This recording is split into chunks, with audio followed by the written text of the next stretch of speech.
নমস্কাৰ।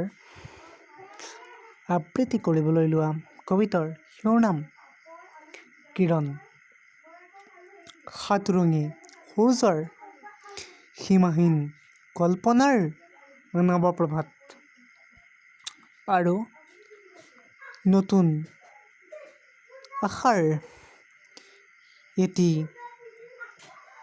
অৱকাশেৰে ভৰা নৱ কৰোণাৰ কালজয়ী কম্পিত কিৰণ তুমি, যি কিৰণেই শত সহস্ৰ আৰু সমগ্ৰ জীৱকুলৰ বাবে দি যায় এটি আশাভৰা প্ৰভাতৰ নতুন প্ৰতিচ্ছবি, প্ৰাপ্তি আৰু প্ৰেৰণাৰ।